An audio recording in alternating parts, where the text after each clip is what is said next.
Comment ça va YouTube? Aujourd'hui, une nouvelle vidéo qui a été demandée par quelqu'un et c'est très intéressant comme sujet. La technique et les méthodes, enfin la méthode que j'utilisais à l'époque et avec le recul aujourd'hui que je deviens un petit peu de l'autre côté du process. Comment trouver un stage ou une alternance rapidement et surtout de manière efficace sans passer des heures et trouver un truc qui vous intéresse surtout. Alors, c'est assez simple, c'est une méthode simple et efficace, ça va pas être super long. Le mot d'ordre, c'est proactivité. Ce que je vais dire, c'est que t'as pas besoin de spammer LinkedIn ou les DM ou par mail, ça sert à rien. Parce que ça, c'est une méthode facile qui porte juste jamais ses fruits parce que des mails, déjà tu tombes souvent en spam et puis des mails avec des CV on envoie toute la journée. La vraie clé, c'est de réussir à te démarquer et ainsi de passer devant tous les autres candidats. Comment faire ça? C'est le sujet de la vidéo.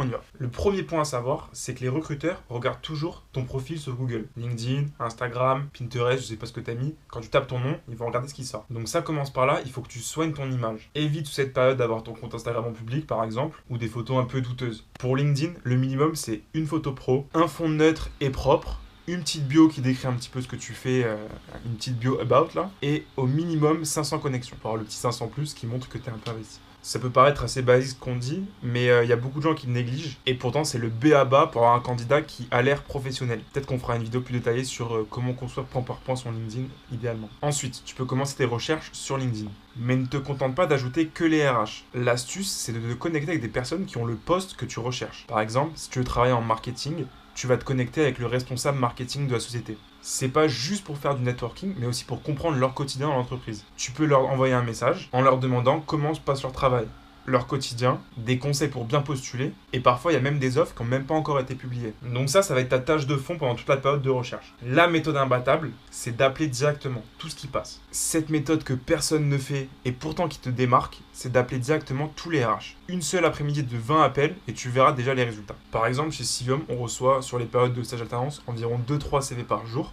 et seulement un appel par semaine. En plus, si tu appelles, tu te projettes directement comme quelqu'un de proactif. Et ça te démarque énormément, surtout si tu travailles en commerce. Quand tu appelles, c'est souvent un 04 secrétaire, tu demandes le bon contact, tu pitches rapidement et tu demandes d'avoir un mail ou un LinkedIn, t'identifies la personne pour pouvoir lui envoyer ton CV avec une petite phrase de motivation. Ça sert à rien de faire une lettre de motivation, personne ne les lit. Et si tu veux travailler dans une grande entreprise, ce qui peut être très intéressant, c'est de chercher les personnes par business unit. Et ainsi, tu peux négocier de te faire coopter ou de les motiver à renforcer leur équipe avec un alternant ou un stagiaire cette année. Donc, le plus important, c'est de chercher très rapidement à décrocher un entretien. Dès que tu vois un petit intérêt quoi que ce soit, tu te mets disponible pour venir les rencontrer en personne. Et une fois que tu seras allé plus loin, ça c'est très important, pour l'entretien ou même avant dans tes recherches, il faut que tu te renseignes sur l'entreprise et sur son marché. Et même leurs projets récents par exemple. Et tu essaies d'aligner tes projets et tes expériences avec ce qui matche le mieux avec l'entreprise. Ça va permettre de valoriser ton CV davantage. Et c'est aussi une manière de montrer ton expertise, même si tu n'as pas encore d'expérience professionnelle. Sachant que tu peux mettre en avant un petit peu n'importe quoi quand tu n'as vraiment rien à mettre niveau expérience professionnelle,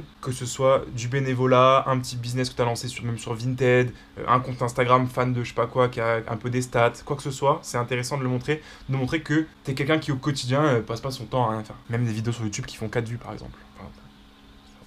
Donc tout ça, ça va te permettre d'être en avance sur tous les autres candidats. Parce que tu veux pas juste être un CV sur la pile, tu veux que les recruteurs se rappellent de toi. Rappelle-toi que la différence entre quelqu'un qui trouve un stage et quelqu'un qui ne trouve pas de stage, c'est souvent l'initiative. Et envoyer des mails, c'est pas une initiative. Enfin, c'est mieux que rien, mais ça va en poubelle en fait. Si déjà t'es pas en spam, ça va en poubelle. Donc prends les devants et lance-toi. Et si t'as peur d'appeler, commence par appeler des gens dans une industrie qui a rien à voir. Tu veux travailler dans l'automobile, appelle des fleuristes. Tu t'entraînes sur les fleuristes. Et au bout d'un moment, quand un fleuriste a dit oui pour l'alternance, tu passes automobile. Voilà, j'espère qu'en appliquant ça, tu vas trouver 15 alternances. Mais surtout, rappelle-toi que chez Civium, on cherche tout le temps des stagiaires et des alternants. Donc hop, le LinkedIn, t'ajoutes, tu demandes, on sait jamais, septembre, alternant commerce, septembre, alternant communication, des stages, on en prend toute l'année. N'hésite pas, t'ajoutes, on en parle et c'est avec plaisir. Là, on va attaquer la journée. On a pas mal de trucs à faire. C'est parti. Là, vous allez renseigner donc les éléments, le nom du projet.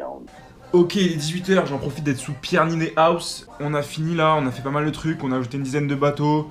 On a contacté une quinzaine de boîtes. On a géré le lancement de la communication pour un truc de cet été en privé. On avance pas mal sur le drop du GRC aussi qu'on a reçu t-shirt. On a fait un Excel et tout. Tac, on a fait pas mal de trucs. Aujourd'hui, on avait une webinaire aussi à 14h. Et voilà, très bonne journée. On a eu des bonnes nouvelles ce matin qu'on va bientôt pouvoir partager. Là, il est 18h. On va faire une petite heure tranquille. Et après, on va faire pompe, prend faux, dodo, comme d'hab. Et demain, une nouvelle journée. Voilà. Je vous souhaite une bonne nuit et surtout, bonne nuit Loïc.